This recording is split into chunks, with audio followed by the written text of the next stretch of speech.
John, there's a lot of activity in the chocolate market right now. Out in front are kind of the Kraft bidding for Cadbury. Yep. What are the potential antitrust issues in that deal? Well, first of all, Nestle is a big player in Europe. Cadbury's a big player in Europe. Hershey's a small player in Europe, 14% of its business outside the U.S.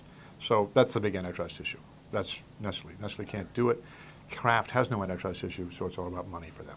So the fact that Nestle Hershey co-bid, which has been rumored, would attract a lot of antitrust issues. Does that really make it moot? I mean, does that tell us that's probably not going to happen? I don't think it's a co-bid. I think what's going on there is probably Nestle would, in effect, buy part of the assets, sell them to Hershey, or Hershey would buy part of the assets and sell them to Nestle. So Nestle would provide the financing to Hershey that it can't provide for itself, because that's Hershey's problem. They haven't got the money to buy Cadbury. Okay, so that brings Ferrero into the mix, the Italian chocolate company. Would a co-bid there attract antitrust issues? Depends who ends up with what. Ferrero might want the gum. Hershey might get the chocolate, and that could work out. But Ferrero has the same problem Hershey has. They're privately held, they don't have access to equity markets, and they haven't got a lot of cash. So Hershey Ferrero would have a hard time mustering a bid to compete with the $16 billion plus bid that's on the table. It would be difficult. It would be a challenge for them.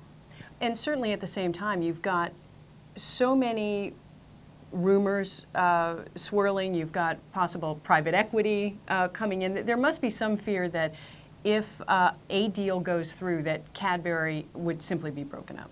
I think there's some risk that Cadbury gets broken up, but not into a lot of pieces. Just the gum business is a nice crown jewel for Nestle, for example, or for Ferrero. But the rest of it would probably be kept more or less intact.